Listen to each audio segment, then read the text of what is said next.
primeiro, boa noite, né? Já estamos iniciando a noite. Eu queria agradecer a presença de todas.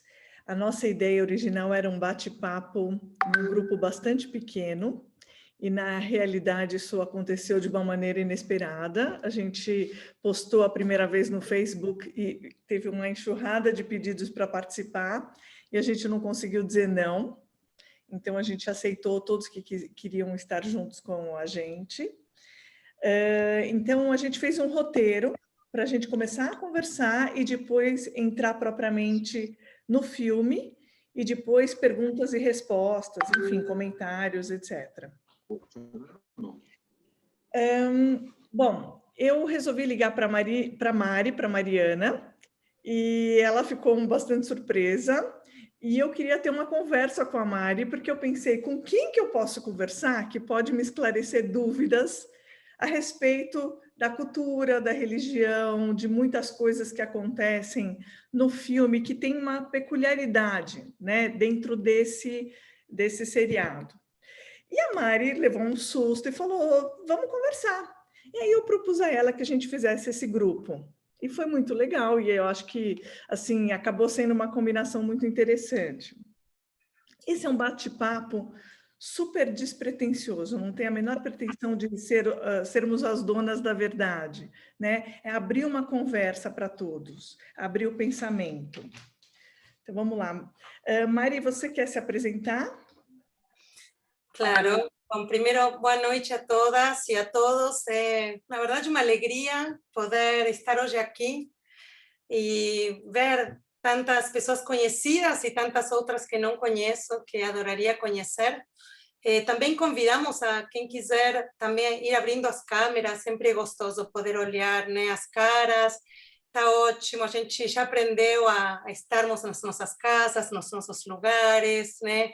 E está tudo ótimo aqui, uma tarde de encontro, e acho que a melhor maneira também de nos encontrarmos é poder nos ver os olhos, né? Pelo menos, e os nossos rostos. E eu, para me apresentar rapidamente, sou educadora, decidi dedicar a minha vida profissional à educação judaica. Durante 30 anos fui educadora dentro das escolas judaicas em diferentes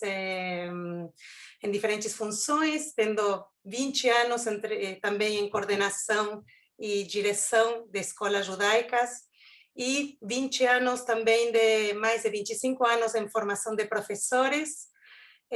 A educação judaica me apaixona, e é o que é meu caminho e meu norte. Hoje em dia, eu sou a diretora para todo o Brasil de Taglit Birthright Israel, e sou a diretora também e idealizadora do canal de YouTube de conteúdo judaico, que se chama Becol com K, que, aliás, convido a todos e a todas a conhecerem, um canal lotado de conteúdo judaico.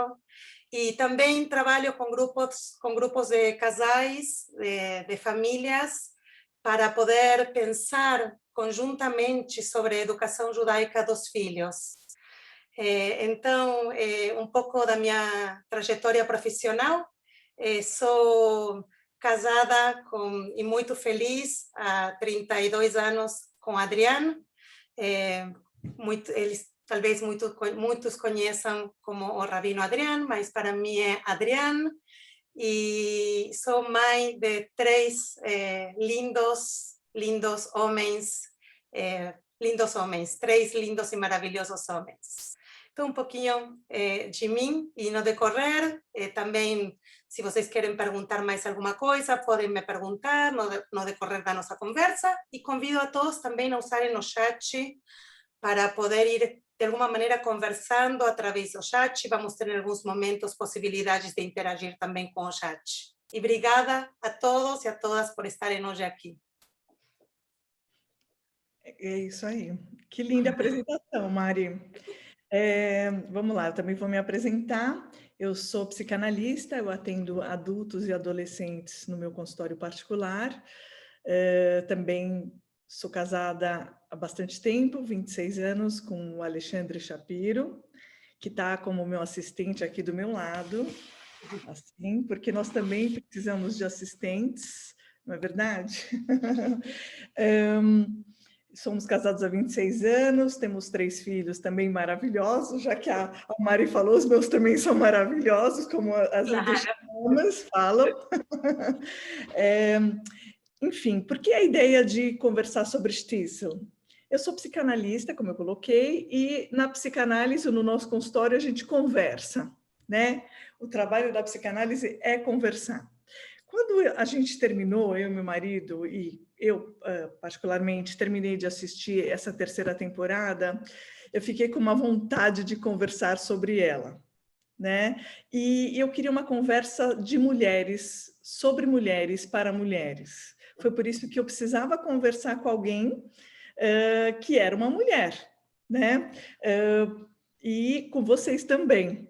Então, por isso veio essa ideia da gente conversar sobre coisas que foram ditas, que foram mostradas nessa temporada e que precisam ser mais elaboradas, né? Stissel é uma série israelense que estreou em Israel em 2013 e no Brasil acho que um pouco mais de um ano. Essa temporada iniciou no dia 25 de março, quer dizer, ela é super recente, né? Não tem nem um mês. O pano de fundo são as tradições e costumes ortodoxos judaicos e a temática são as emoções e os dramas e experiências de cada membro da família Stissel e seus agregados. Como cada um lida com o amor, com as perdas, com as tradições, com as contradições, os desejos, o mundo moderno, o luto, as alegrias e as tristezas da vida. Stissel é uma grata surpresa, pois traz um roteiro convincente, um diálogo maravilhoso, com diálogos belíssimos, além de autores da melhor qualidade, inclusive alguns premiados. Stissel traz à tona toda a complexidade que é viver numa comunidade religiosa mais fechada, sempre com devoção religiosa. E assim, uma crítica delicada e ao mesmo tempo respeitosa e condescendente. Seus personagens, cada um com seu drama pessoal, são seres humanos e, portanto, falíveis. São pessoas que buscam fazer o seu melhor, né? Cada um no seu papel. Erram, acertam, erram, se arrependem, perdoam, são perdoados e seguem em frente. Acima de tudo, seguem profundamente enraizados e comprometidos com a comunidade que amam. Diferente de Unorthodox, por exemplo, que tinha uma crítica e um desejo de sair da comunidade, o Stissel deixa muito claro que as pessoas que estão lá gostam muito da comunidade a qual pertencem. Stissel é uma obra de arte, porque consegue reunir amor, raiva, inveja, luto, superação, generosidade, medo, solidão, esperança, fé, companheirismo, cumplicidade, transgressão, arrependimento, tradição, traição, saudades, culpa, perdão, humor e reparação. Uma riqueza sem fim numa tela de TV, que une a todos nós, une e mexe com todos nós. Quando eu, particularmente, assisto Stissel, eu tenho uma sensação que eu estou olhando através do buraco da fechadura. Uma oportunidade mais para conhecer sobre um universo que eu particularmente desconheço, que é tão diferente, mas ao mesmo tempo é tão igual. É um retorno às origens, como saborear o iur da minha avó, sentir o cheiro e a presença dos antepassados. É um sentimento de pertencimento. Eu me sinto sendo representada no Stissel. Escutar o Yiddish é uma música para os meus ouvidos, é resgatar partes que estão guardadas e por vezes esquecidas. Quando Menucha, a casamenteira, diz a Giti no restaurante, esse reino está forte do jeito que tem que ser, eu sei exatamente do que ela está falando. E isso me arrepia. Isso está no universo das velas do Shabat, do Kneidale, do Tchulent, das expressões judaicas dos meus avós e da tradition, né? Por isso eu tive vontade de perpetuar essa conversa, que tem tanta coisa para ser dita, para trocar, para pensar, para ver e rever, para aprender, e dar uma sensação de transbordamento. Estar aqui com vocês, com a Mariana, com cada uma de vocês, é me sentir acompanhada numa conversa de mulheres entre mulheres, tão diferentes e tão parecidas, tão ideshimames, né? Shtisel, por que nos encanta? Onde nos toca? E antes da gente passar a conversar sobre as mulheres, a gente pode falar um pouco que a terceira temporada, ela traz, além dos temas muito profundos, assuntos profundamente também contemporâneos, como uso do DIU, barriga de aluguel, um médico que tem um namorado, um setting de filmagens, os hipsters. Tem menos Yiddish nessa temporada e mais hebraico, isso é muito interessante, traz mais os jovens e as novas gerações. E, principalmente, traz com muito mais força a presença das mulheres, que aparecem com muita personalidade, que aparecem com desejos e que dão vazão a eles, numa sociedade predominantemente patriarcal. Vamos a elas, né? Karina, eu queria... Pode ser? Desculpa, só falar uma coisa, antes de terminar, Mariana, Freud dizia, afinal, o que querem as mulheres? E essa é uma boa pergunta para a gente manter aqui como pano de fundo. Tá? Pois Boa não. pergunta. Não, só queria complementar um pouquinho também desde meu olhar, né? O que me encantou do Shtisel esta temporada, especialmente porque vamos falar dela, e o que nos toca. Queria acrescentar, né, além de complementando o que você falou, né, que é uma série que trata das emoções da vida, né, dos desejos, das angústias, dos medos, dos desafios, los encantos y desencantos das relações. Também me encantou porque vi que para mim era muito familiar o que eu ouvia. Eu via aqueles rituais e para mim eram familiares. Eu ouvia as frases, para mim eram familiares. Ou seja, era algo que eu compreendia.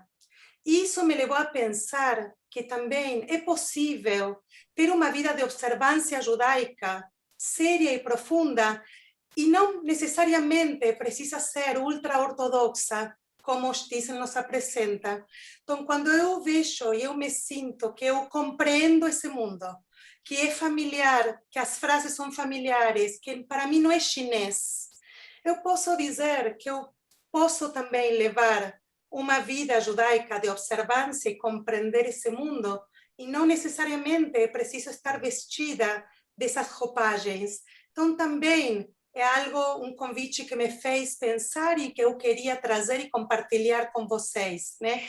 Também, de alguma maneira, para nos autorizarmos e pensarmos que que a vida judaica não tem essa única roupagem, né? Que também os que usamos outra, também compartilhamos esses rituais e essas frases e esse reino e esses costumes.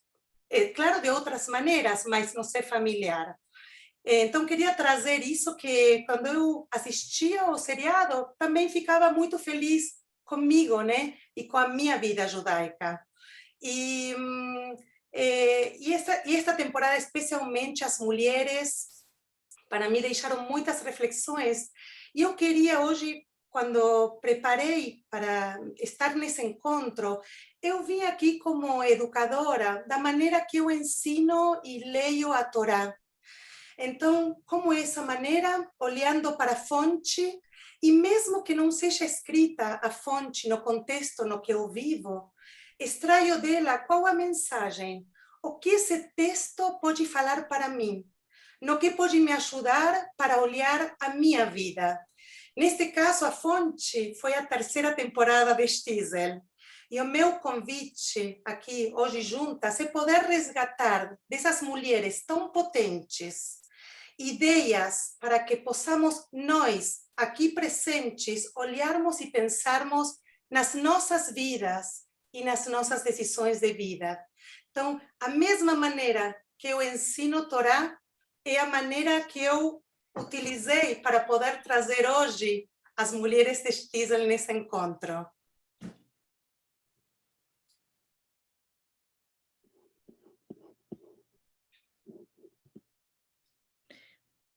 Mari, vamos passar a ela, sim.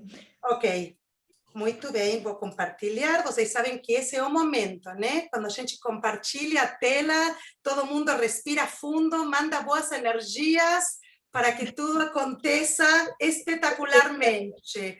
Vamos lá! E aí, funcionou? Então, é porque a energia de todo mundo, né? Então, vou ir passando. Cá, eu vou te ajudando aqui, você vai me dizendo se eu sigo para frente, se eu paro. Na verdade, essa cena que a Mari está compartilhando foi uma criação, porque a gente conversou e falou, quando a gente fala dos outros, a gente fala de nós. E se essa série mexeu com tanta gente, que a gente tem mais de 100 mulheres aqui presentes hoje, é porque, de alguma maneira, isso reverbera em nós. Então, nós somos um pouco de cada uma dessas mulheres e elas também são um pouco de nós. Né? Então, vamos a elas, vamos a nós. Aqui eu fiz um desenho um pouco da família de Shtisel, só para ilustrar, né? Quer dizer, o Shulem, que é o pai, casado com a Dvora, que é falecida, tem 3 filhos. O Akiva, que é o mais jovem, o caçula, a Giti, que é uma personagem muito complexa, e o Tzviari.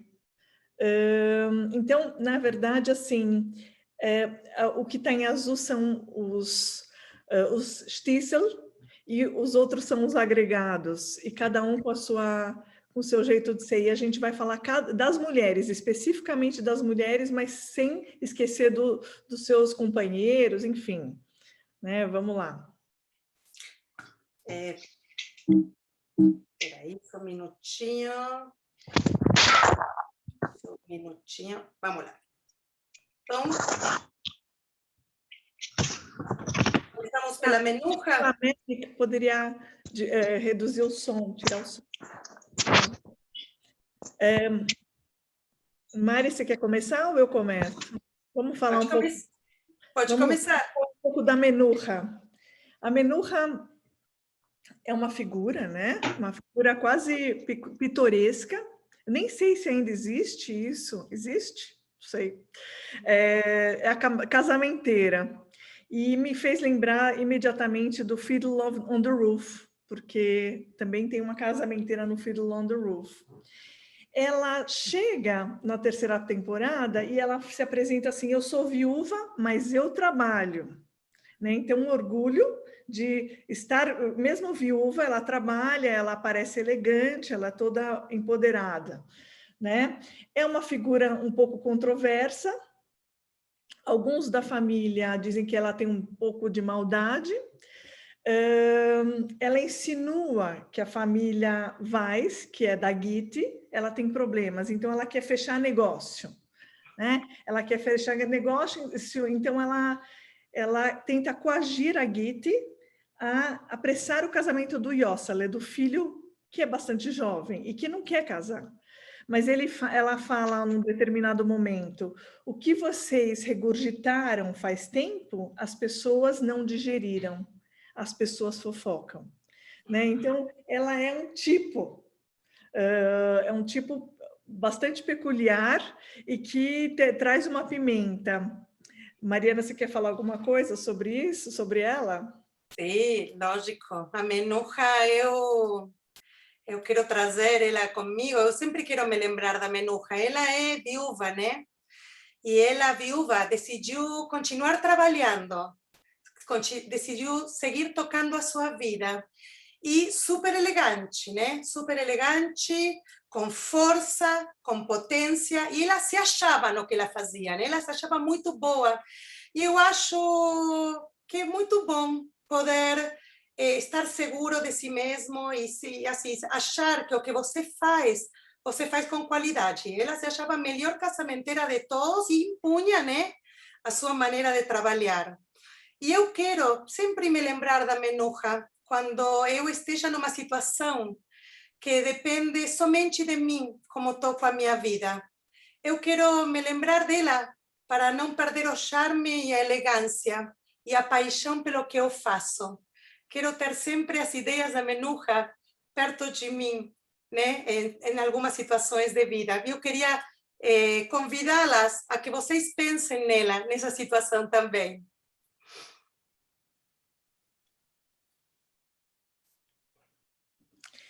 Vamos para a Sim, próxima? aí, sim, vamos à A gente próxima. vai descer um pouco nas mulheres, a ideia é essa, e chegar nas mais complexas. Pois é. Essa é a Nurra. Você quer falar da A Nehama. Muito Nehama? bem. Nehama. A Nehama, todos se lembram dela, a nossa maravilhosa Nehama.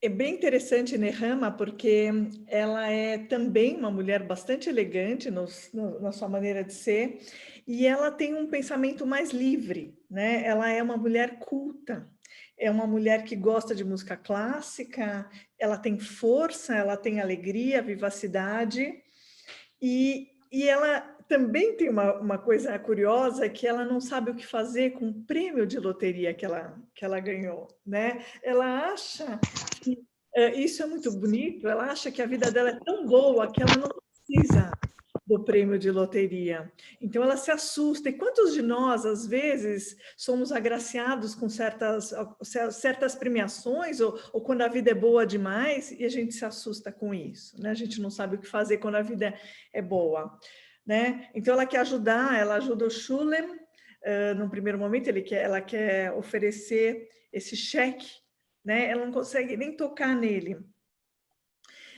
Ela é um elemento, uma mulher que traz elementos modernos, ela traz a poesia moderna israelense para o show, e ela traz Tchaikovsky e outros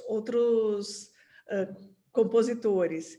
E é muito lindo a cena em que ela é descoberta pelo Nuhem, que é o irmão do Shulem, quando ela está cantando, cantarolando Alegria com Grácia, né? E ele se aproxima dela e eles descobrem algo em comum, eles se apaixonam. Então, ela é uma personagem muito generosa, inclusive, ela acompanha o Shulem no médico, para fazer exames. Então, é uma mulher que tem uma força também, e eu tenho uma sensação com essa personagem, como se ela estivesse na minha sala, que eu pudesse conversar com ela. Eu conheço muitas mulheres com essa alegria de viver como a Nehama Yoktam. Você quer complementar, Mari, alguma coisa sobre isso? Sim, claro, claro. Nehama Yoktan, você sabe, Karen, que é uma mulher que eu também gostaria de tê-la comigo e conversar muito com ela. De novo, e só antes de falar da Nehama, de novo, gente, são recortes, né? Poderíamos falar de cada uma dessas mulheres um monte. E claro que conversando e dialogando, poderíamos trocar um monte de pontos de vistas. Estamos fazendo um recorte, eu acho que também uma das coisas mais lindas desse encontro com a Karen, pessoalmente para mim, foi como que ela pensou, né, como tocou para ela, cada uma dessas mulheres, e ela comentou comigo, me enriqueceu, né? Ou seja, as ideias que ela ia trazendo me enriqueciam, e eu também senti que quando eu trazia meu olhar para ela, que era diferente, também fazia ela pensar.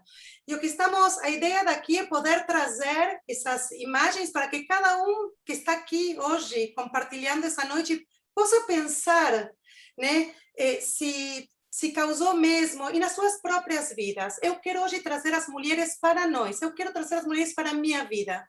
eu estou olhando a minha vida através delas. Esse é meu convite que eu quero fazer para vocês, tá? Como a Karen falou, quero falar delas para falar de mim.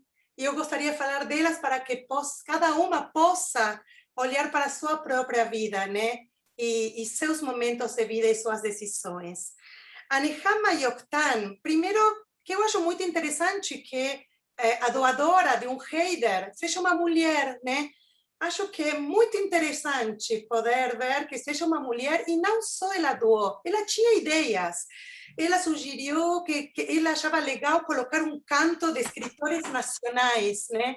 Nehama Yoktan, essa mulher que busca o equilíbrio, né? O equilíbrio de seu contexto, mas também querendo conversar com o mundo. O tempo inteiro, vejam, ela gosta de falar muito hebraico, ela não vai direto no Yiddish, o tempo inteiro ela responde em hebraico, sem deixar, não abre mão de seu contexto, mas ela quer poder dialogar com o mundo, né, atual e de fora do contexto dela e o mundo do próprio contexto. Então, eu acho muito interessante essa mulher buscando esse equilíbrio. E ela fala para Shulem, né? Ela fala para ele, quando Shulem fala que quer sair com ela e ela não quer, né? E ele vai, e ela fala, não precisa fugir, podemos conversar sobre isto, você não precisa fugir. Então, de novo, ela está aí para encarar, né, a vida, o que lhe toca viver com, assim, com muita coragem. Outra coisa que eu queria trazer da Nehama Yoktan, que ela trabalha no que ela gosta, né? Trabalhar no rádio, né? De locutora de rádio. Eu achei muito bacana ela ir atrás do trabalho que ela gosta, ela fazer isso com um encanto e uma delicadeza, né? E uma elegância singular.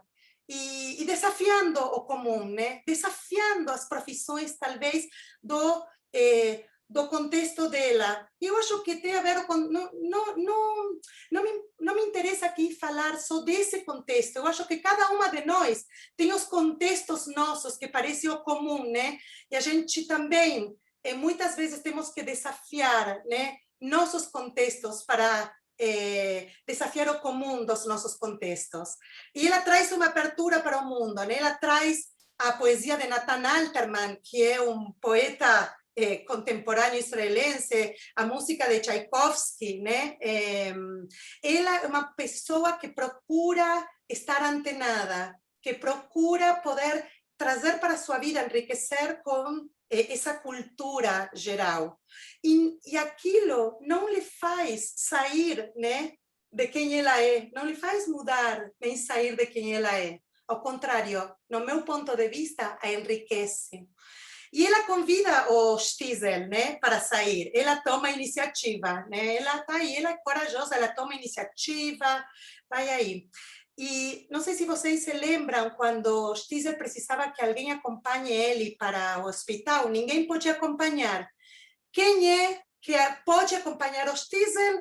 É a Nehama Yoktan.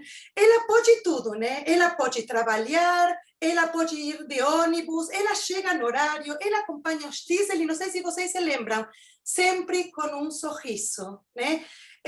Eu, assim, me vi tão identificada com essa mulher, né?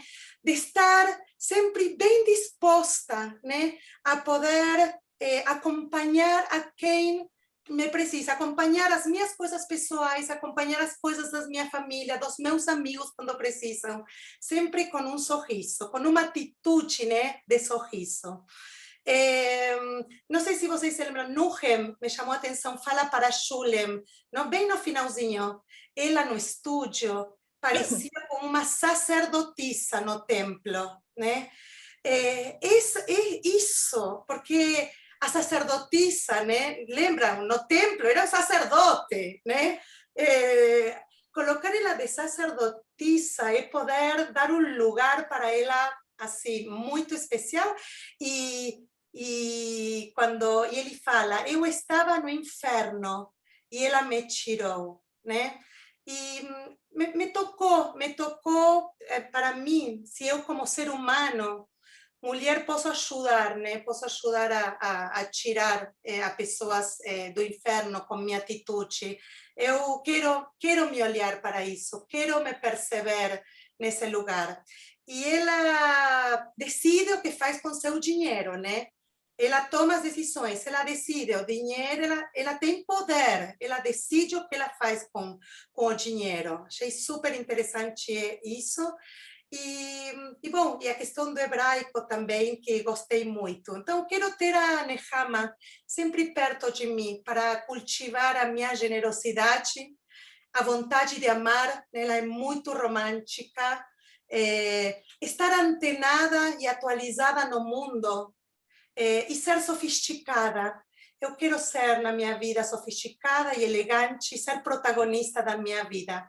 Eu quero levar Nehama. Sim, fala. A Mona Dorf escreveu aqui que ela traz, além da cultura, né, e da vida laica, ela traz para o universo deles, ela surpreende quando ela sugere a ler uma poesia no túmulo do ex-marido, né, do Ishahar.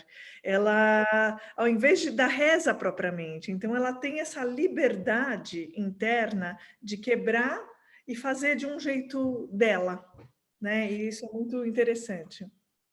Exato. E ela mantém a sua essência, mas ela se enriquece com esse mundo maior, com esse mundo mais amplo. Ela aproveita no bom sentido. Muito legal. Isso é Nehama que eu queria para mim. Então, vamos seguir com a próxima. Libi. A Libi. Libi. Muito bem, a Libi. Essas imagens são espetaculares, né, da Libi. Para mim, a Libi, ela ficou num lugar completamente idílico, né, como um paraíso. E ela era a prima de primeiro grau do Akiva, que aceitou Akiva exatamente como ele era, e ela era completamente o apoio dele, mesmo quando ela já tinha ido embora e que ele imaginava ela do lado dele, ela era uma pessoa que o acalmava, que o deixava confiante, ela dava força. E eu fiquei muito encantada com as pinturas, porque na realidade essas pinturas foram feitas em momentos muito especiais da vida do casal. Né? É um momento em que eles estavam absolutamente apaixonados e que ele estava apaixonado por ela. Então, isso tem um significado. Quantas vezes estamos apaixonados? Né? Quantos momentos de encantamento são raros na vida?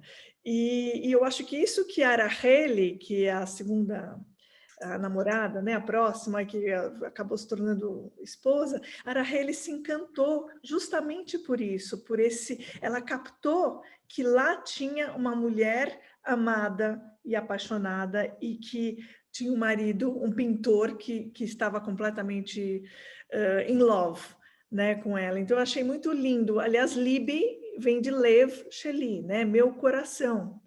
Então, isso é muito, muito lindo. A cena em que o Akiva vai ao túmulo e pede para que ela o libere para ter um novo caminho é muito, muito tocante.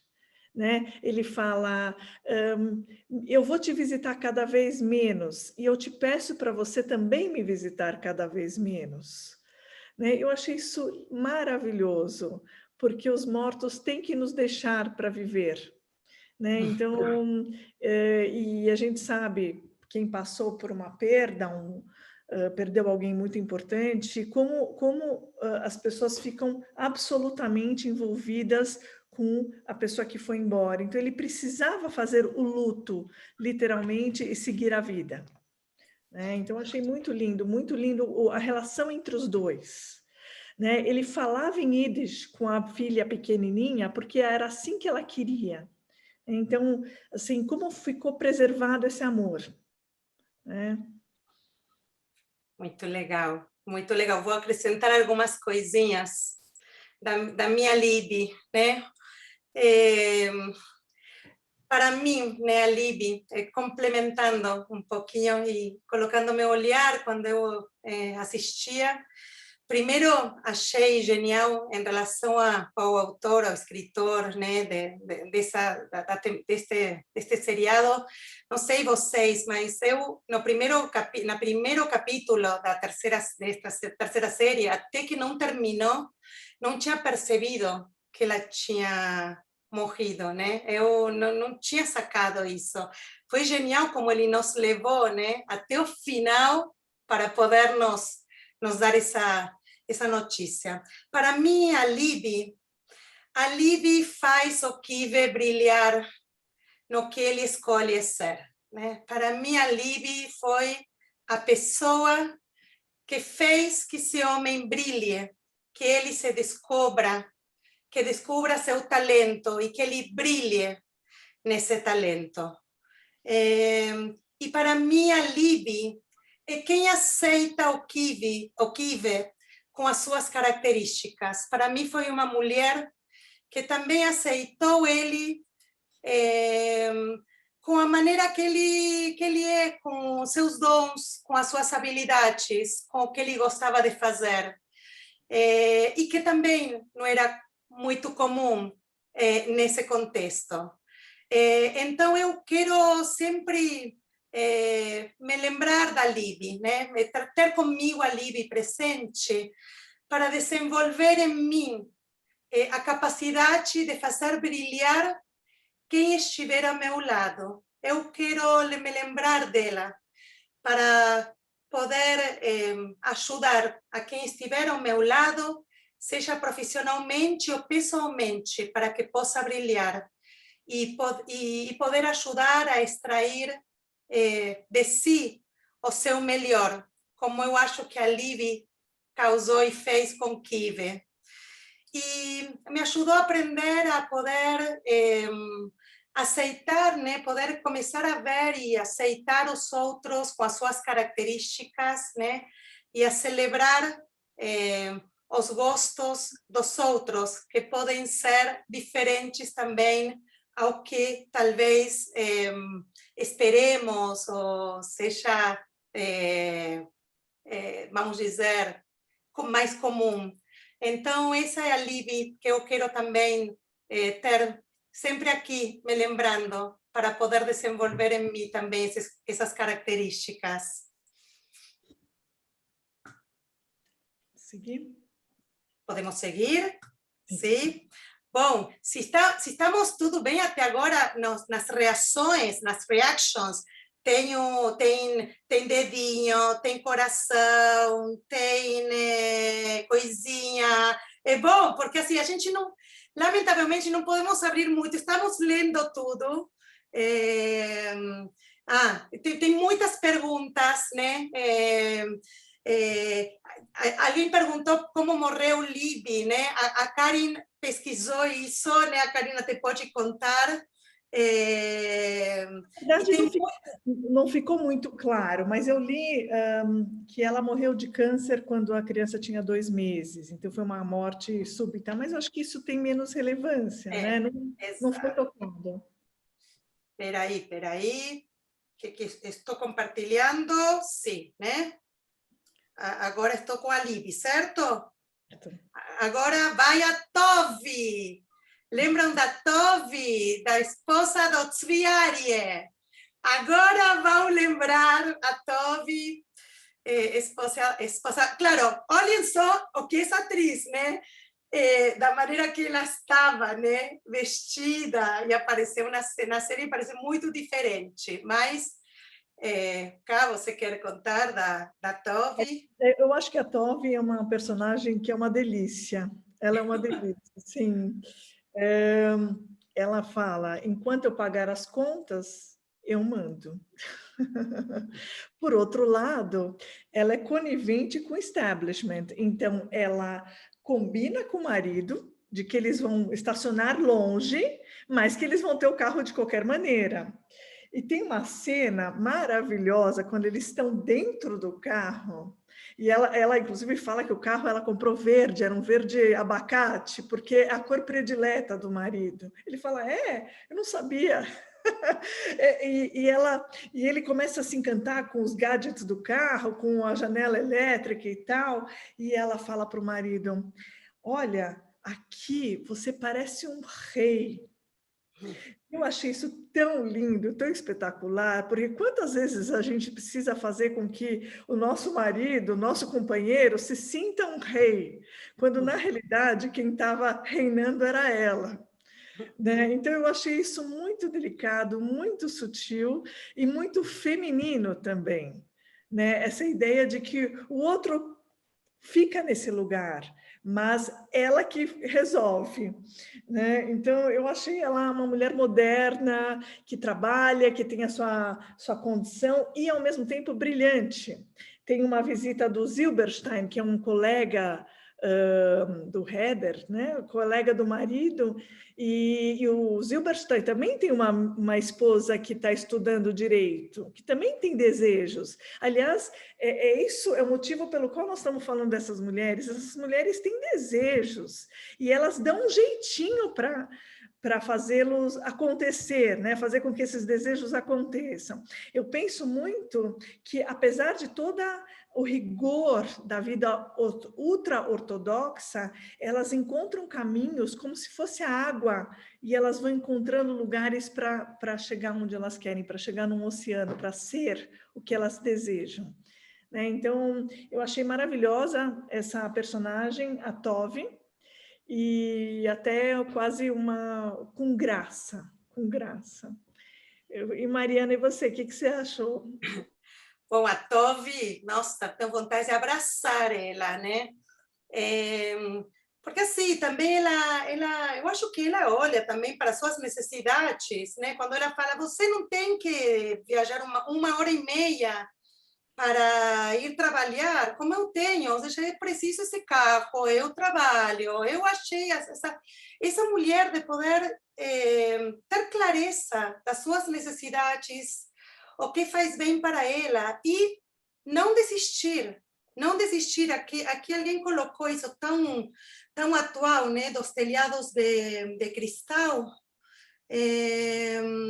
Sim, os telhados de vidro, né, ou de cristal, que a gente fala, a quebra dos telhados de vidro, ou seja, esses limites, né, e ela bancou, obviamente, no seriado, obviamente, o autor também foi muito inteligente de como ele fez para manter lá o que a gente falaria de Shalom Bait, né, nesse contexto, mas ela, se a gente olha para ela sozinha, né, ela vai atrás, ela precisa disso, ela não desiste, né, do que ela sabe que ela precisa para poder ter algum bem-estar, né? Porque a gente sabe, a Tove não era um grande luxo de bem-estar, era um certo bem-estar para a sua vida. E eu acho muito maravilhoso a gente poder ouvir nosso coração, nossa alma, o que a gente precisa, que nos dá bem-estar e poder nos proporcionar a nós mesmas esses aspectos, esses elementos, essas situações, para poder também sentir bem-estar para nós mesmas. E eu quero ter a Tove muito perto também de mim, né? Porque quero que ela sempre me inspire, para ter essa autoestima, né, que ela tem. Mas uma coisa muito interessante, Mariana, que eu acho que a gente tem que incluir, é que ela inclui o marido. Ela faz o que ela quer, mas ela inclui de uma maneira muito inteligente. Né? Ela Não, dá sem carona pro dúvida. marido. Ela não é sozinha, ela inclui. Claro que sim, isso é muito interessante também a gente também cuidar, né, dessa inclusão, né, quando a gente convive, mas ela não desiste de poder, de estar ciente do que ela precisa para ter bem-estar, ela precisa para poder se sentir melhor. Escreveram aqui nos comentários, esquecer o marido no carro é muito Não, simbólico. Mas a gente às vezes esquece também, né? A gente faz um pouco de tudo, não é? Então, por isso eu queria dizer que por isso quero ter a Tove, né, para em momentos para me lembrar e cuidar da minha autoestima, né? E também de poder tomar a rédea dos meus desejos, né? De sempre me lembrar dela e poder olhar para mim. E por isso o convite que cada uma olhe para si, né? E espero também não me esquecer do meu marido no carro, tá? Eu também quero ter ele perto para estar atenta de não esquecer meu marido no carro, mas é muito simbólico e daria para falar muito, muito disso também, né?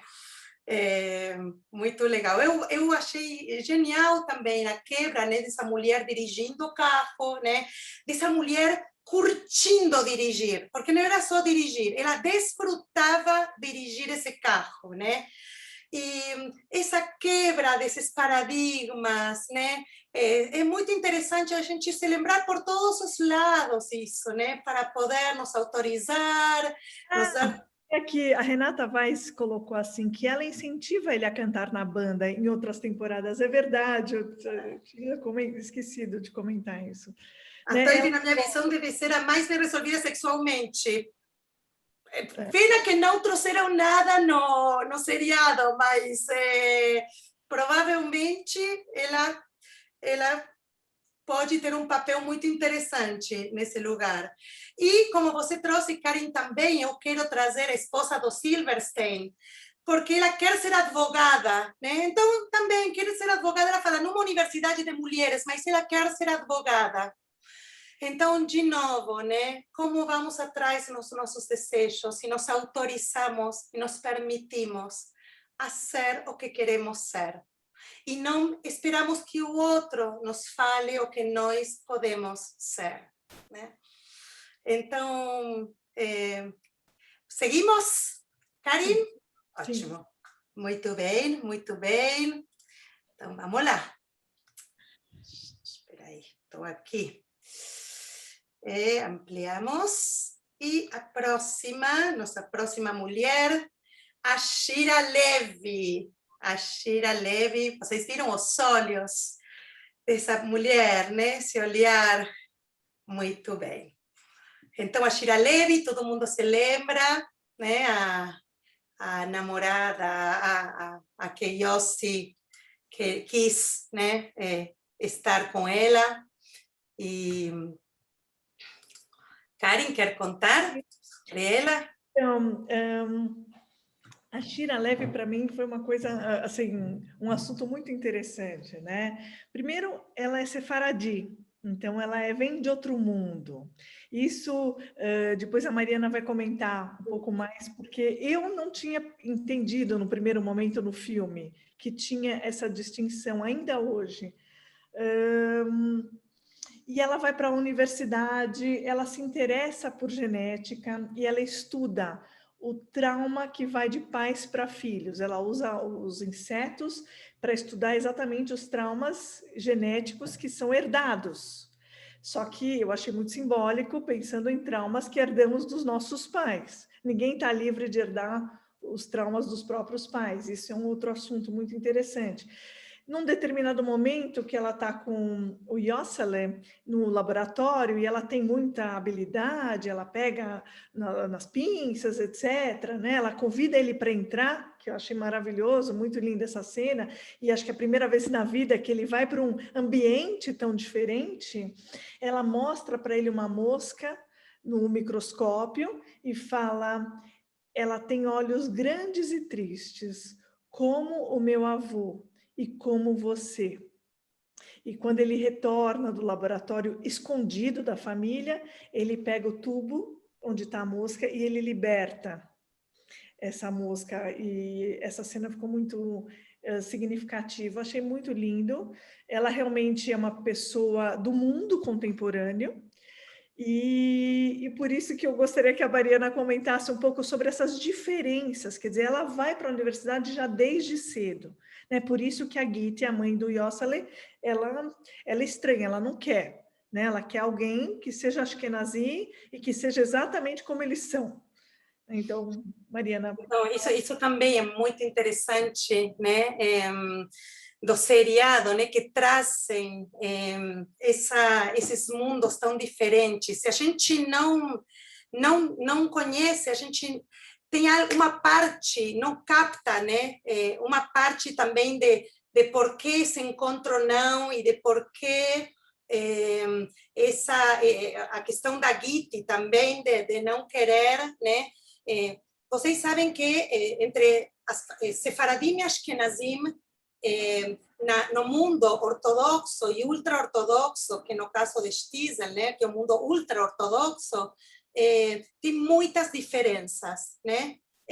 Diferenças de tradições, diferenças de costumes. Eu sempre falo que se a gente vai em Pesach, numa família sefaradi e numa família ashkenazi, se a gente não conhece, parece que estamos celebrando duas festas diferentes. Parece que a gente chegou em outra festa. E é a mesma festa, Pesach. E tem costumes muito, muito diferentes. E também chama a atenção da Shira, né, de ser uma mulher que estuda, né, na universidade, né, e a gente não vê nenhuma das mulheres, né, do Stiesel, né, esse lugar, né, das mulheres. Então aqui, quando estava namorando uma Ashkenazi, meus pais olharam com desconfiança. Então, claro, assim, eu sou sefaradi também, e casei com uma Ashkenazi, e a meu sogro eu conquistei porque eu tive a sorte de ir numa escola onde aprendi Yiddish. Então, quando chegou a Sefaradi, que falou que falava Yiddish, ele respirou, me deu um abraço, e a partir daí começamos a falar Yiddish entre os dois. Mas isso foi uma exceção, né? Que tive a sorte que a minha mãe, né, me colocou numa escola que me ensinou Yiddish. E são muitas diferenças. Então, muito interessante também trazer esses dois mundos, né? E poder ver a Shira como o amor, né, dela por Yossi não era, além do amor, era muito maior, que ela nem pensou nas diferenças culturais, né? Nem de tradições, nem de costumes, e que são muito diferentes, né, do mundo ashkenazi. A Elisa Brenner está falando aqui, ela Sim, escreveu. por isso eu falei dela, né, que não é tanto do mundo ortodoxo e ultra-ortodoxo. Hoje nos mundos não ortodoxos, onde as sinagogas são igualitárias, inclusivas, já tem um mix, ou seja, mas se vocês veem nas sinagogas ortodoxas, ainda se mantém as sinagogas sefaradiot e as sinagogas ashkenaziot, né? No mundo não ortodoxo já está unido, né? Já está junto. Caminhando. Não, mas existem. E no mundo Haredi, né, que é o mundo de Stiesel, que é o mundo Haredi ultra-ortodoxo, hassídico, né, é um mundo absolutamente ashkenazi. Por isso, se faz questão de falar Yiddish, né, e bem fechado, né, com bastante gíria, né, no Yiddish. Então, eles falavam a mesma linguagem, por isso não eram estranhos, independentemente dos costumes. Eles falavam a linguagem do amor, né? A união deles era pela paixão deles, pela busca, pela curiosidade, né? Desse mundo da pesquisa e demais. Eu acho que eu admiro a Shira Levi por ela não ter tido preconceito. Vejam, ela não teve preconceito com Yossi, nem de levar o Yossi na casa dela. A Gitti, que a gente já vai chegar, sim, teve preconceito. E a Shira não teve preconceito, né? Não teve preconceito de estar com uma pessoa que estava muito longe da universidade, que era o lugar onde ela se sentia como peixe na água, né? Como era o meio dela. Ela não teve preconceito disso. Então, eu acho que eu quero ter sempre a Shira Levi presente, né, comigo, pertinho de mim, para que me ajude sempre a poder me aprimorar como ser humano, né?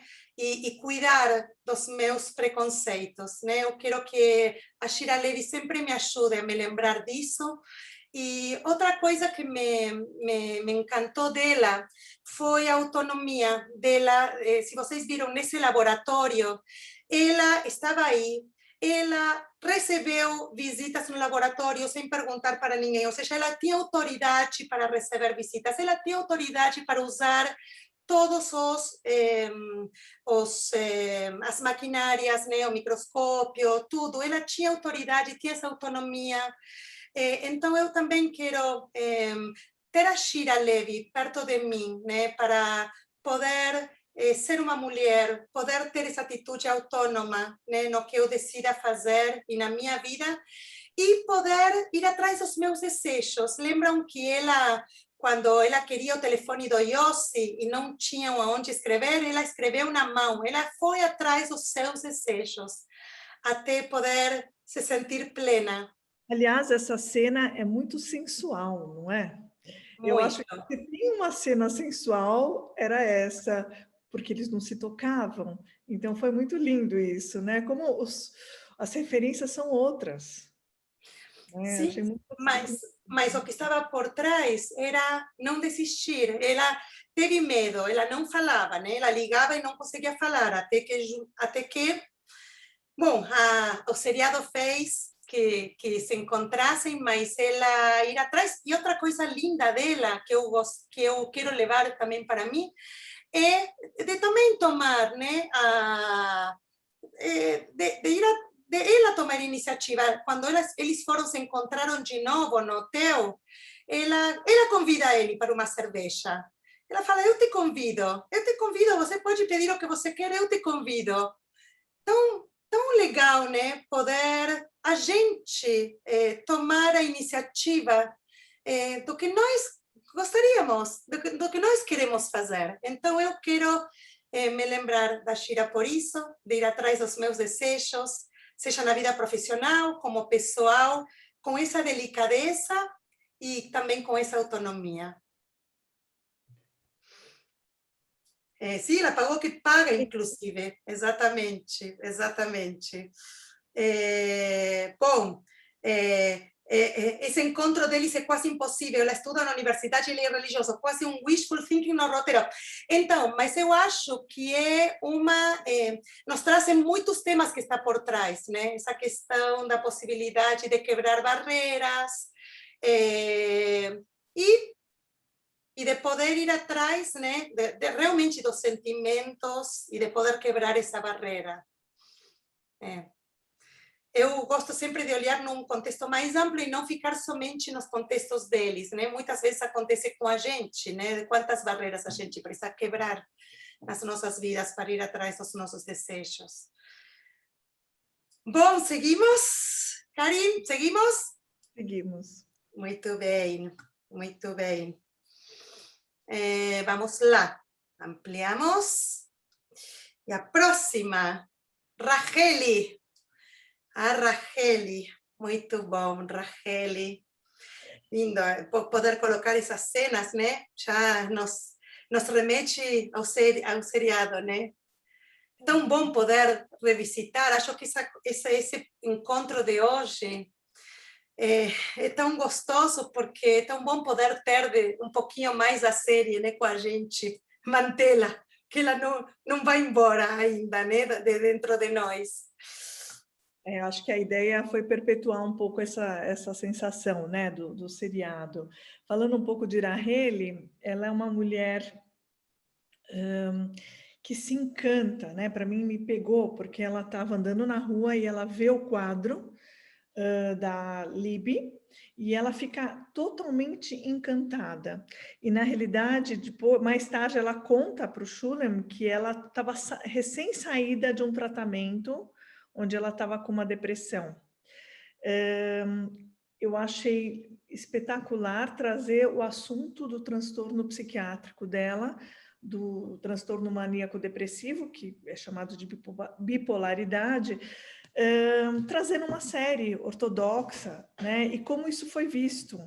ora com preconceito, ora com aceitação. O próprio Akiva, em determinados momentos, tinha dúvidas sobre isso, né? Uma hora, conversando com a Mariana em outro momento, a Mariana falou, não, ela era perfeita, a Rachel, ela era linda, inteligente, de boa família, gostava de arte, só que ela tinha essa questão, né? E como isso foi abordado ao longo da série. É uma mulher de negócios, ela é CEO de um fundo de investimentos e especialmente generosa, né? E eu lendo em artigos, ela já tinha na série como que 30 anos. Então, provavelmente, ela tinha uma dificuldade enorme para encontrar um partido, entre aspas, para se casar por conta do transtorno mental dela, né? Então, e ela, quando ela conta para o Shulem que ela se atraiu, porque na realidade ela viu uma mulher que tinha vitalidade, que era uma mulher que foi pintada, a Libby, foi pintada pelos olhos do Akiva, que era um apaixonado. Então, ver uma mulher vestida de noiva, para alguém que não se casou até então, é muito simbólico, né? E quando ela se propõe a casar com a Akiva para salvar a Dvora, ela aparece, eu achei linda a cena, ela aparece toda de noiva, pintada, maquiada, e o Akiva fala para ela, nossa, você gastou muito com esse vestido? E ela responde, a gente só casa uma vez na vida. Né? Então, ela, ao mesmo tempo que ela sabe que é um trato entre eles, ela se confunde, né? Ela ora entra na realidade, ela ora entra na fantasia. Isso é muito interessante, tanto que ela embarca na ideia da lua de mel na Rússia, né? Compra os bilhetes, gasta 50 mil shekel. Então, é uma personagem muito assim possível. Quando ela está em mania, ela se perde completamente e depois ela entra na depressão. Em muitos momentos, a cena ela está deitada num sofazinho na casa dela, meio que deprimida ou triste, etc. Né? Então, por outro lado, ela é uma flor, né? Essa moça é uma flor o tempo todo, ela é generosa, ela aceita as dúvidas do Akiva, ela não se descontrola, ela abre a porta, ela fecha a porta, ela abre a porta para ele, quando ele precisa de novo trazer a menina com os quadros e montar o berço, porque vai os assistentes sociais, ela abre de novo a porta, ela permite. Então, acho que isso conquista de uma vez o Akiva, né? Ela é uma mulher que tem essa leveza e, ao mesmo tempo, muito fogo. Aliás, quando ele pinta ela, ele pinta com fogo atrás, isso é muito forte, né? Eu fiquei um pouco incomodada com aquelas chamas todas. É simbólico, mas é um pouco do que ela é, né? Eu gostaria de complementar, Mariana. Ai, claro, claro que sim. A Rachel, né? Também eu acho ela perfeita porque ela também tem essas questões, né? Eu acho que o nosso perfeito é quando a gente tem tudo, né?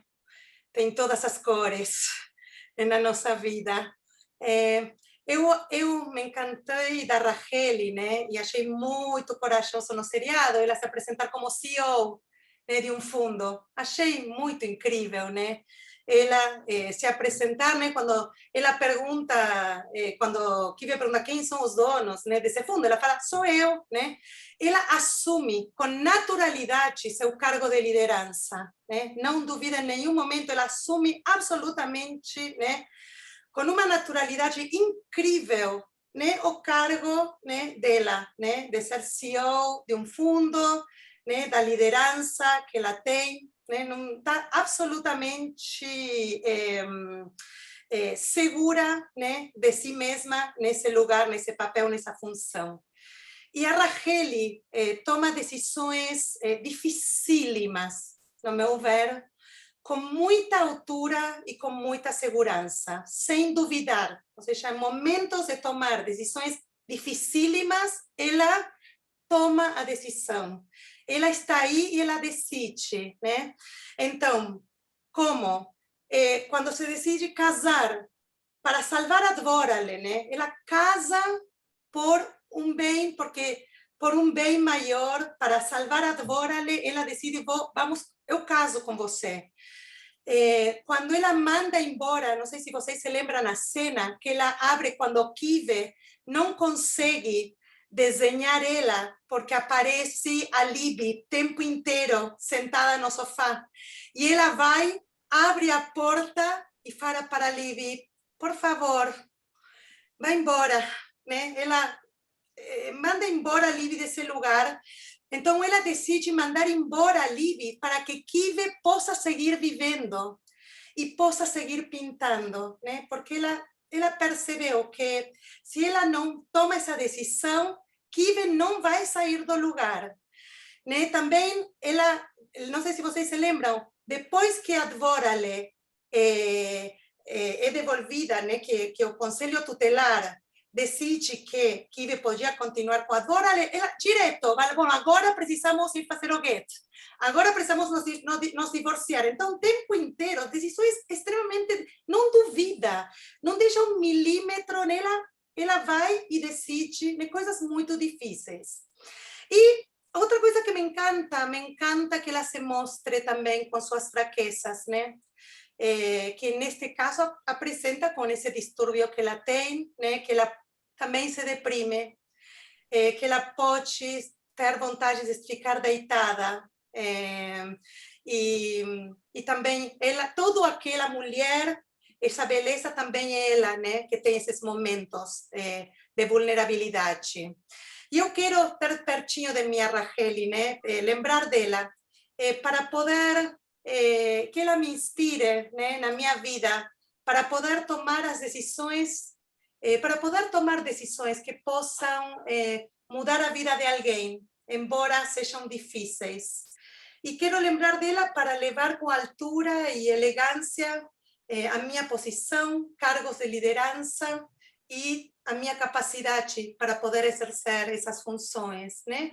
E também para poder me permitir apresentar as minhas fraquezas, né? E não o tempo inteiro essa exigência dessa perfeição, né? E de poder entender que a perfeição pode estar composta, né? Por essa diversidade de situações que podemos ter. Então, uma coisa interessante que mesmo na delicadeza e na fragilidade da Racheli, ela não abre mão das verdades dela. Então, quando a Kiva chega com os quadros que não tem nenhum tipo de vitalidade, que ele faz de qualquer jeito, ela rejeita. Ela fala, me traz um quadro com verdade, com vitalidade. Então, ela o desafia também nesse lugar. Então, ela também traz luz para o Akiva. E ela busca isso nele, nela própria, na Dvora, ela está salvando todos eles com essa atitude. Né? Ela é uma mulher que tem uma força muito grande, mesmo com todas as questões. E ela em nenhum momento tem vergonha de dizer para o Shulem, quando ela vai para a casa do Shulem, do pai do Akiva, ela não tem nenhum constrangimento de falar, eu tenho um problema.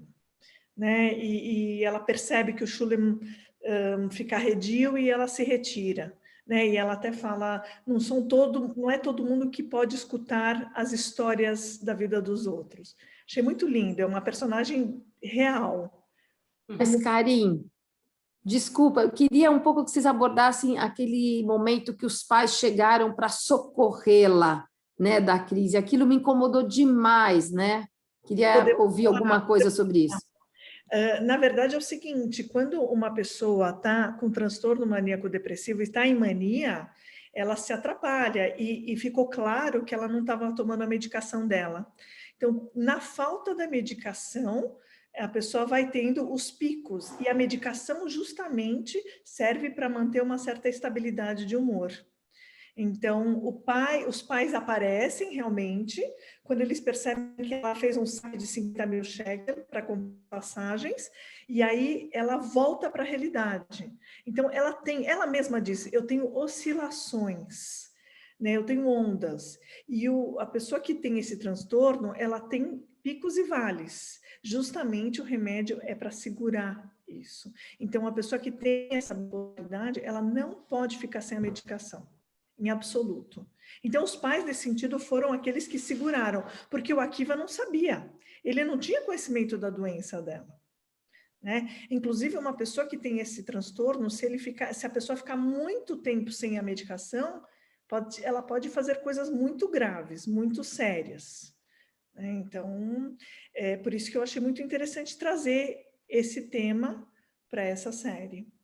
Né? E como o Akiva pôde aceitá-la da maneira como ela era.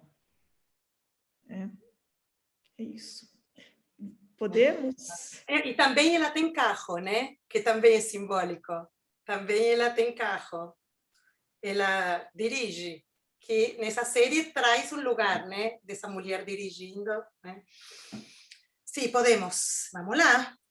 Vamos lá. Muito bem, mulheres lindas. Temos mais duas grandes mulheres para falar, talvez agora as mais difíceis, as mais complexas. Ok, vamos lá. Ruhami. A Ruhami.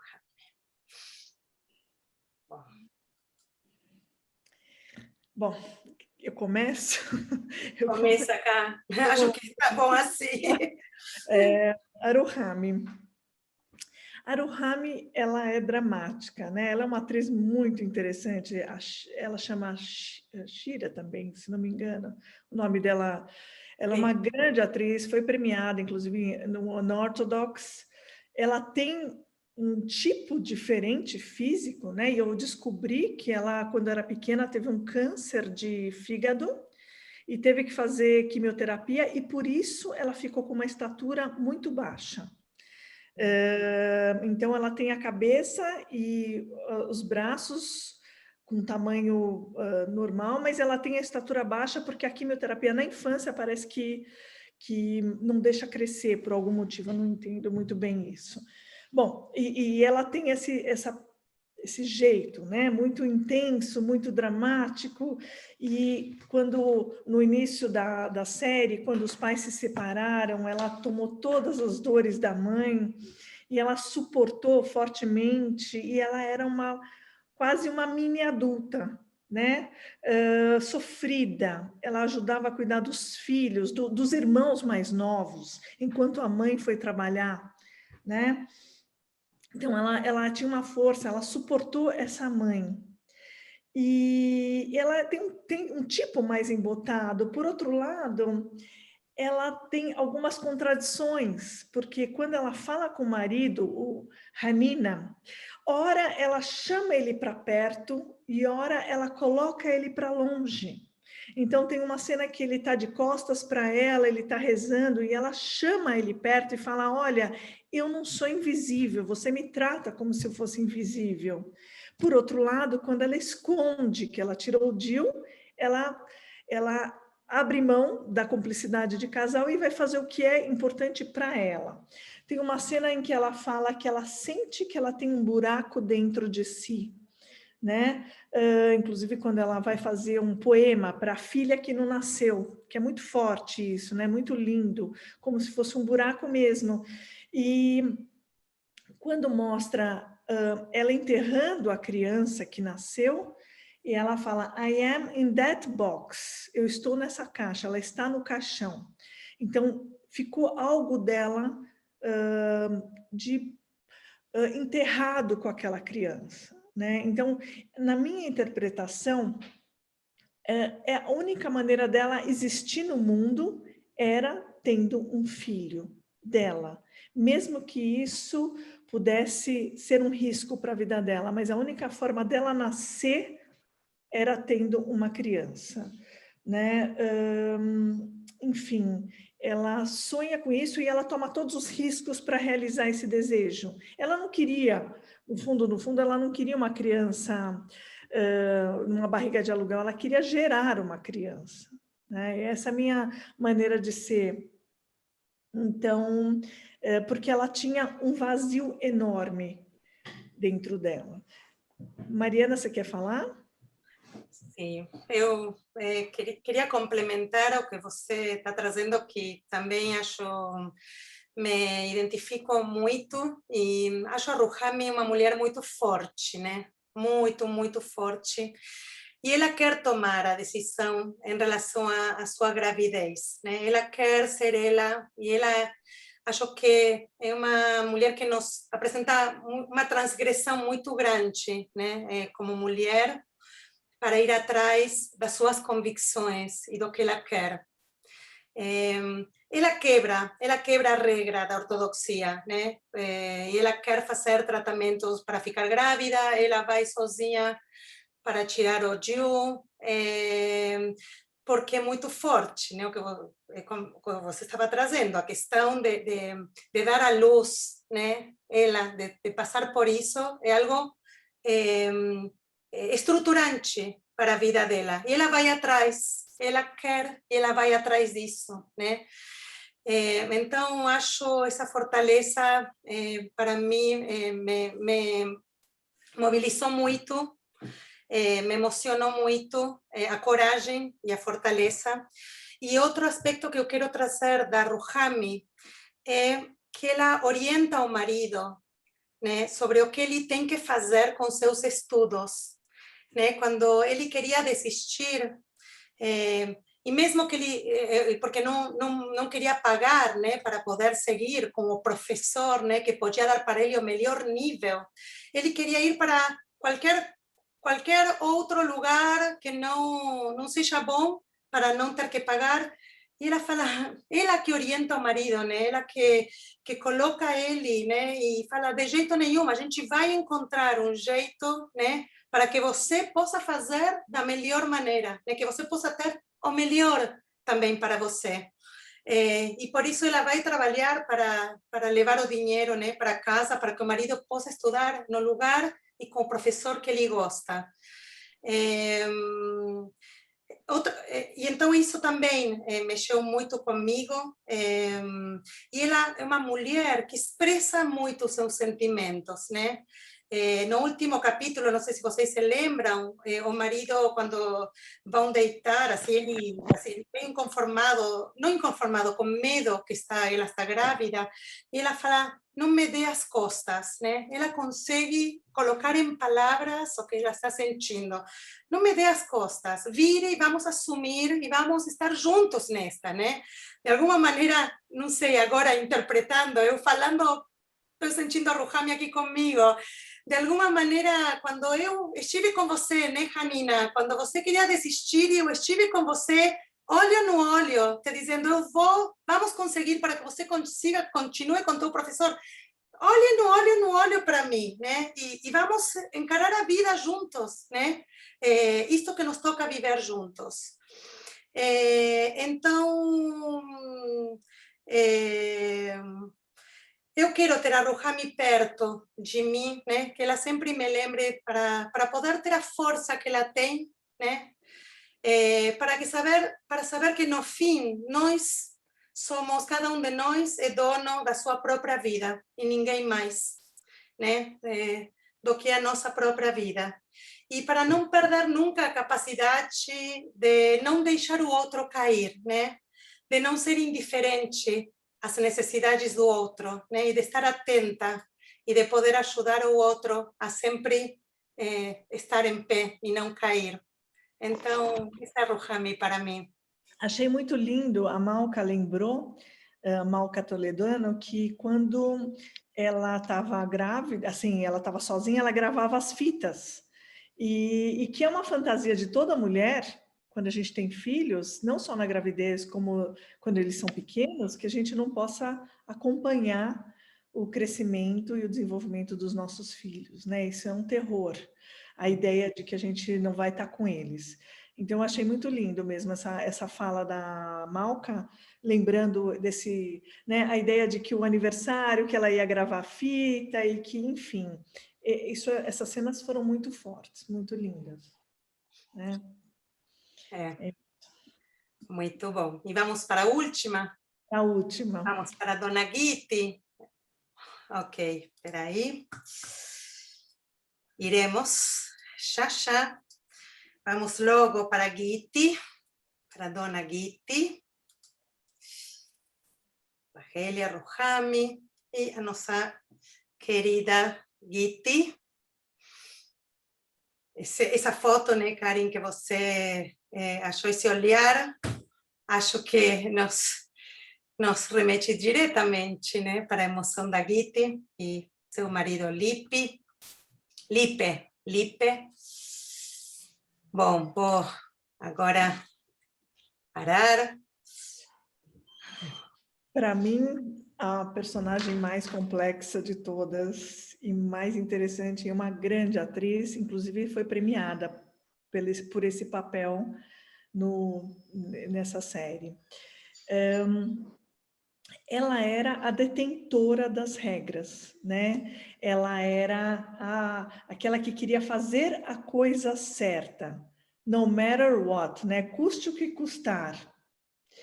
Ela é rigorosa, inteligente, é aquela que segura as pontas, né? E, por outro lado, ela é extremamente dura e brava e feroz.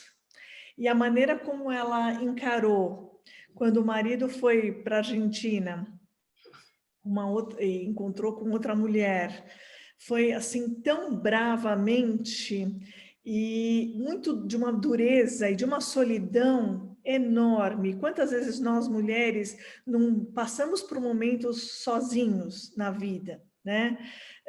Ela passou por tudo aquilo, ela foi trabalhar numa outra casa para conseguir dinheiro, deixou a filha mais velha cuidando das crianças, e ela aguentou o tranco, né? E esperou o marido voltar. Conversando com uma amiga que é minha xará, a Karen, ela falou assim, ela é muito dura com ela mesma.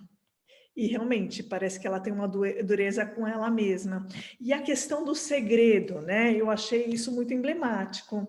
Ela tem um segredo que ela gostaria que ficasse encapsulado. Só que esse segredo o tempo todo vem à tona, né? Esse segredo é apontado por várias pessoas, desde a Menurra, a casamenteira, como a amiga, a Malki, que chega no restaurante, que está passando por uma situação muito parecida com a dela, e ela não quer nem ouvir falar, porque ela deixou para trás, ela não quer, aquilo não aconteceu. Só que o tempo todo é lembrada do que aconteceu na vida dela, daquele trauma, um trauma não elaborado, né? Um trauma nada conversado, e que aquilo poderia manchar a honra de toda a família, né? É uma mulher muito, muito interessante. Ela quer apressar o casamento do próprio filho para que nada desse errado, né? Porque a Menurra, a casamenteira, diz, olha, todo mundo sabe, ninguém engoliu essa história, vocês já digeriram, mas ninguém engoliu ainda na comunidade, né? E a amiga, a Malki, que vai trabalhar no restaurante, ela tem um papel muito interessante, né? Que é um papel de alguém que provoca, né? Que fala, olha, você que nem eu, e ela responde, por favor, não quero mais que toque nesse assunto. Então, ela o tempo todo tenta afastar o assunto dela, como algo que a gente engole e que volta, como num refluxo, que volta, vem à margem, né? Enfim, é como se ela tivesse um rigor enorme para segurar esse segredo do mundo, e talvez dela mesma, né? Aí, um momento, eu estava conversando com a Mariana, no outro dia, a Mariana falou, eu acho que ela é muito infeliz, né? A Mariana falou alguma coisa nesse sentido, e eu não tenho essa sensação dela, eu acho que ela vive com o marido, e ela gosta muito do marido. E me parece que eles, como casal, isso é uma questão, né? Claro que a gente não sabe, estou imaginando que, como casal, eles deram um passo para frente, né? Apesar de tudo. Mari, vamos lá, comenta. Ui.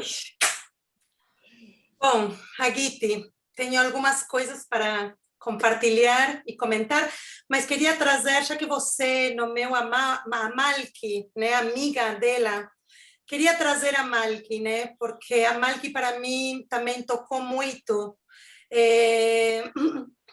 Primeiro que a Malki, quando tinha uma situação difícil para ela própria, ela foi procurar um ombro amigo, né? Um ombro de uma amiga, né? Ela foi falar com uma amiga, né? Compartilhar com uma amiga o que estava acontecendo. E aí foi, né, como você trouxe, Karen, que a Gitti, por suas próprias questões, no começo não conseguiu nem ouvir, porque obviamente a Malki estava resolvendo a situação que era similar de outra maneira, né? E a Malki decidiu, sim, virar a página, né? E poder escrever um novo capítulo da vida dela, né? A Malki não fica com isso, que o tempo, você vai ver que o tempo ele volta e vai passar. E a Malki falou, ele volta, vai passar, eu já vou estar em outro capítulo da minha vida, eu não quero nem saber, né? Eu achei, bem no começo, né, da terceira temporada, acontece essa cena, né?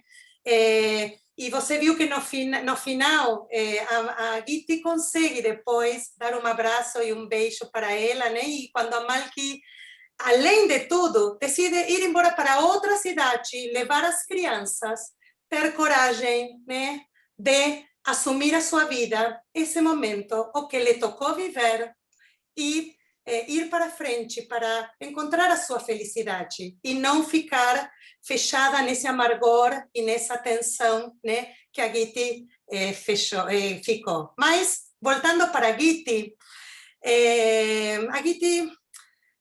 me traz dois aspectos. Eu trago dois aspectos da Gitti.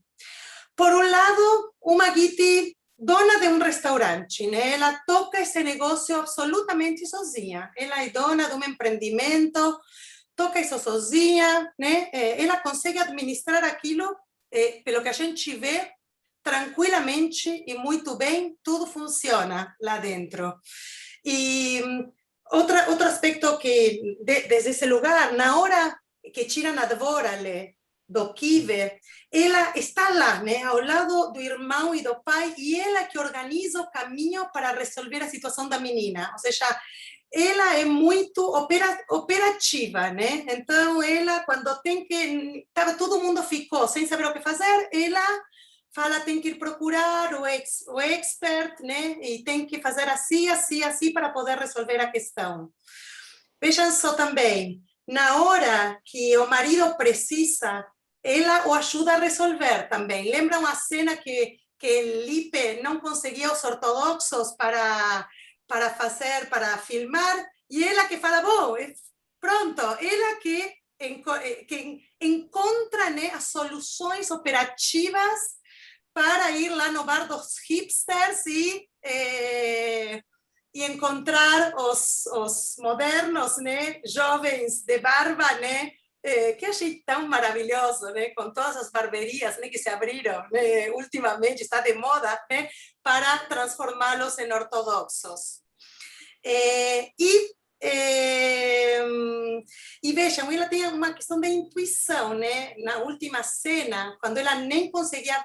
Tudo bem que não conseguia estar presente na casa da Shira Levi, porque ela está presa nesse não aceitação, né, desse encontro, mas, por outro lado, ela teve uma intuição de dizer, tenho algo com a Ruhami. Ela está atenta com esses tempos da filha, que talvez não tinha notícias dela, não sabia nada dela. E foi que, quando insistiu na ligação, o Hanina fala que estavam operando ela e ela sai correndo.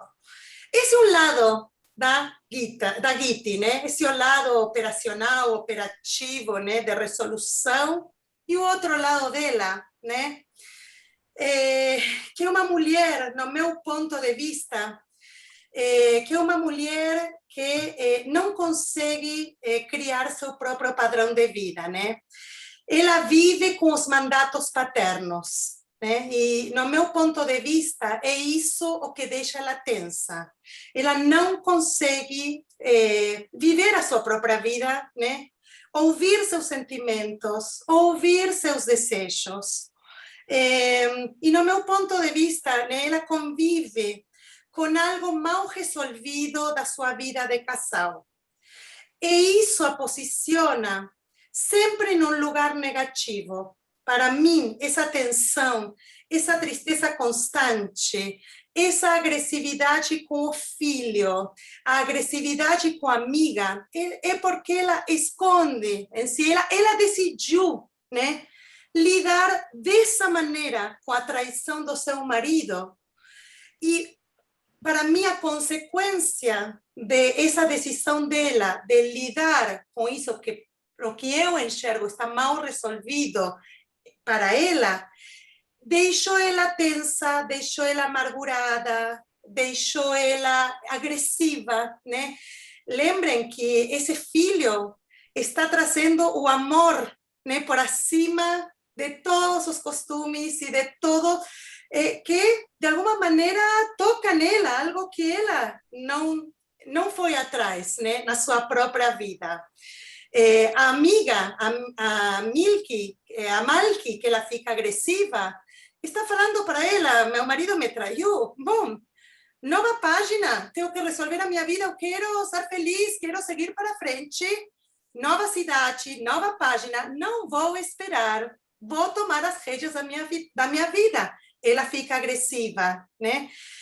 Então, tem esse lado dela, né? Quantas vezes nós mesmas carregamos algo mal resolvido e não assumimos tratá-lo e ficamos tensas, né? E vivemos com essa tensão na nossa vida.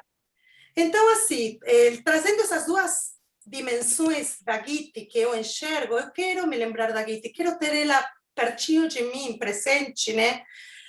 Quero poder levá-la comigo para estar atenta, primeiro quando tem resoluções familiares, para poder ajudar a resolvê-las proativamente, estar presente, né?